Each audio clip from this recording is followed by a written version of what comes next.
Viewers, আসসালামু আলাইকুম। কেমন আছেন আপনারা?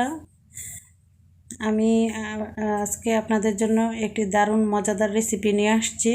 একদমই নতুন একটি রেসিপি। এটা হলো মুরগির মাংসের ভর্তা। আর এই মুরগির মাংসের ভর্তাটা খুবই সুস্বাদু একটি খাবার আর হেলদিও বটে। তো এটা কিন্তু বাসায় খুব সহজে রান্না করে আপনি বাচ্চাদের খাওয়াতে পারেন। তো কিভাবে করবেন চলুন দেখে নিই। আমি কিছু বোনলেস চিকেন নিয়েছি, এখানে সবগুলোই বোনলেস নিয়েছি। এখানে নিয়ে আমি সিদ্ধ করে নিব এগুলো। এখন একটু আদা রসুন বাটা দিয়ে আর একটু লবণ দিয়ে আমি এটাকে সিদ্ধ করে নিব।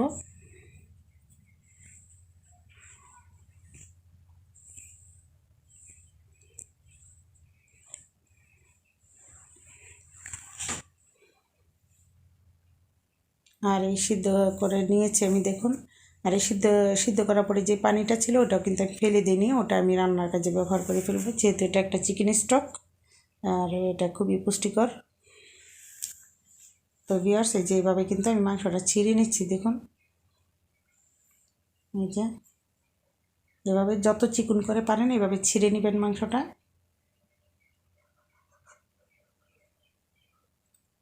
তো এই যে আমি এভাবে ছিঁড়ে যেভাবে আমার মাংসগুলো এতটুকু হয়েছে। আর আমি নিয়েছি পেঁয়াজ, এই যে প্রায় 7টা পেঁয়াজ নিয়েছি জিরে, তারপরে নিয়েছি একটা গোলমরিচের গুঁড়ো নিয়েছি, গুঁড়ো করে নিব আমি এটা। আর নিয়েছি বড় রসুন, এগুলো আমি আস্ত কুচি কুচি করে ইউজ করবো। আর এটা আমি বেটে নিব, এই দুইটা আদা রসুন দুইটা আমি বেটে নিব। জিরেও কিন্তু আমি ফাঁকি করে নিব। আর এটা আমি এখানে জায়ফল, অল্প একটু জায়ফল এখানে নিয়েছি। আর একটু নিয়েছি এলাচ, দারচিনি বেটে নিয়েছি, অল্প শাহি এলাচ বেটে নিয়েছি। আর নিয়েছি পাউডার দুধ। আর দিলাম এখানে চীনাবাদাম বাটা। আর এখানে নিয়েছি তেজপাতা আর কাঁচামরিচ কেটে নিয়েছি মরিচের গুঁড়ো, নিয়েছি গরম মশলার গুঁড়ো, আর নিয়েছি এখানে লবণ, জিরের গুঁড়ো নিয়েছি ভিউয়ার্স। তো এখানে আমি তেজপাতা দিয়ে দিলাম চুলায়, আর দিয়ে দিয়েছি কুচি করে কাটা রসুনগুলো। তো রসুনটা কিন্তু অতটা ভাজাও করবো না, এখনই আমি দিয়ে দিব পেঁয়াজগুলো। যেহেতু ভর্তা বানাবো তাই রসুন কুচি করে দিয়েছি ঘ্রাণের জন্য।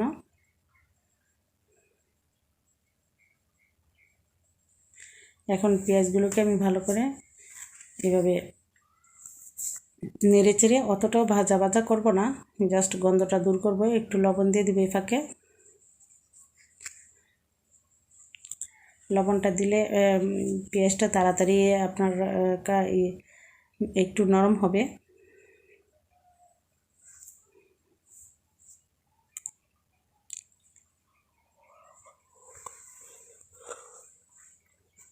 তো দেখুন পেঁয়াজটা কিন্তু আমার একটা সুন্দর কালার আসছে, নরম হয়ে গেছে। তো আমি এই অবস্থাতে বাদামটা দিয়ে দিলাম। এটা আমি চীনা বাদাম বেটে নিয়েছি, আপনি যে কোনো বাদাম ইউজ করতে পারেন।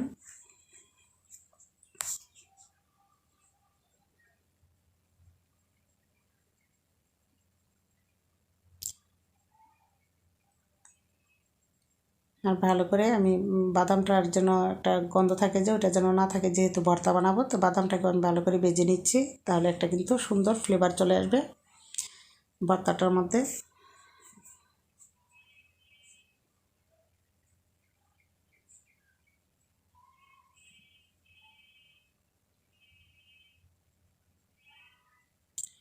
তো আমি একদম ভালো করে নেড়ে চেড়ে নিচ্ছি।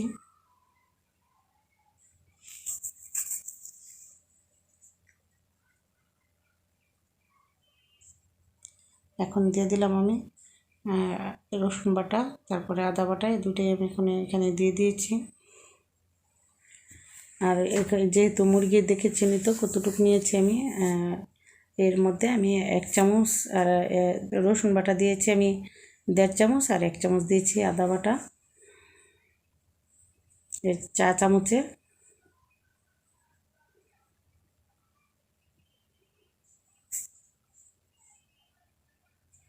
তো এখন আমি অল্প পানি দিয়ে নিচ্ছি। যেহেতু একদম অনেকখানি বাঁচা বাঁচা হয়েছে তাই আমি পানিটা দিয়ে নিয়েছি। আর এখন দিয়ে দিব আমি একটু মরিচের গুঁড়ো,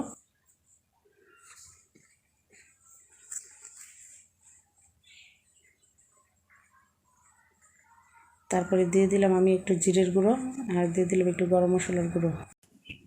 এখন আর একটু দিয়ে দিলাম কাঁচামরিচ।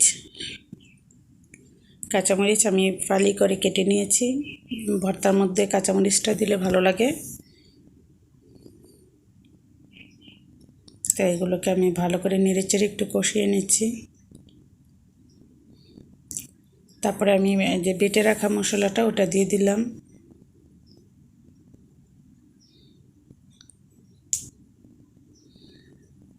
নেড়েচেড়ে এগুলোকে কষিয়ে একদম তেলটা দেখুন উপরে চলে এসছে। তো আমি এই অবস্থাতে গুঁড়ো দুধটাকে একটু পানি দিয়ে মিশিয়ে দিয়ে দিয়েছি।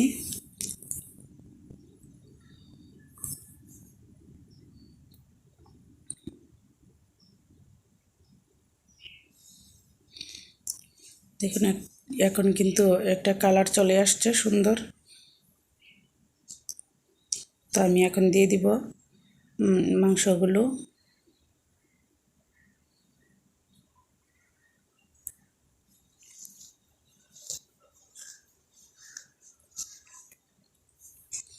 মাংসগুলো দিয়ে ভালো করে নেড়েচেড়ে মশলাটা যত সম্ভব মিশিয়ে নিতে হবে সুন্দর করে। আস্তে আস্তে নেড়ে নেড়ে তারপরে মশলাটা মিশিয়ে নেব এভাবে।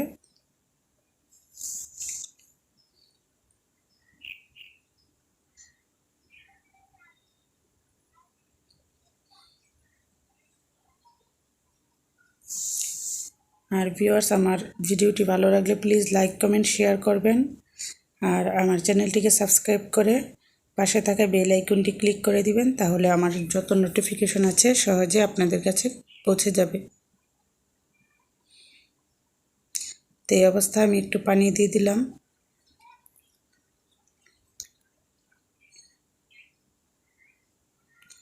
আর একটু পানি দিয়েছি আমি। এই পানিটাকে আমি একদম শুকিয়ে ফেলবো।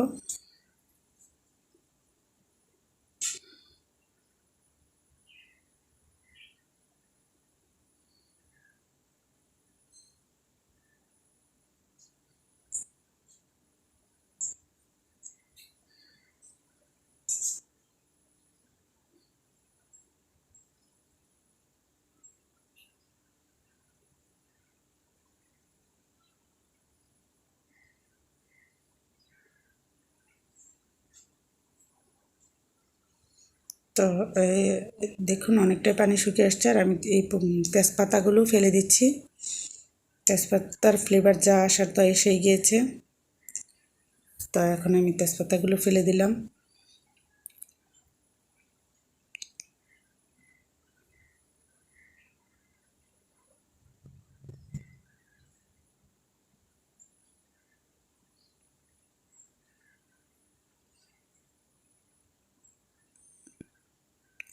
তো এখন দিয়ে দিলাম একটু ধনেপাতা। লম্বা ধনেপাতাটা দিয়ে দিয়েছি, ওটা আমার বাসায় ছিল না।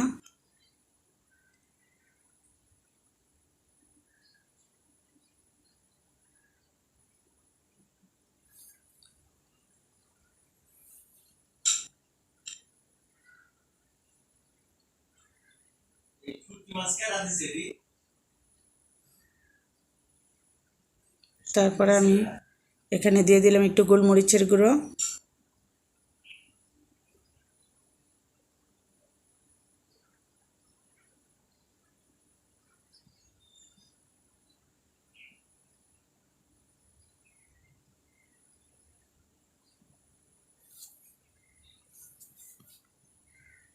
তো অনেকটাই শুকিয়ে এসেছে।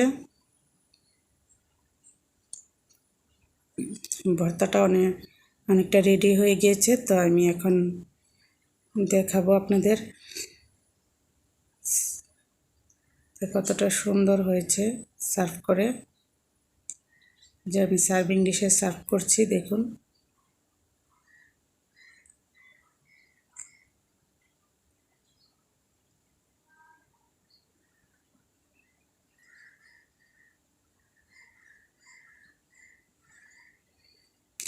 অনেক সুন্দর লাগছে কিন্তু দেখুন, আর খেতে কিন্তু খুব সুস্বাদু হয়েছে ভিউয়ার্স। বাসা বানিয়ে খাবেন আর আপনার পরিবারের সকলে এটা পছন্দ করবে। খুব সুন্দর একটি রেসিপি। তো ভিউয়ার্স, রেসিপিটি দেখার জন্য অসংখ্য ধন্যবাদ। ভালো থাকবেন। আল্লাহ হাফেজ। আসসালামু আলাইকুম।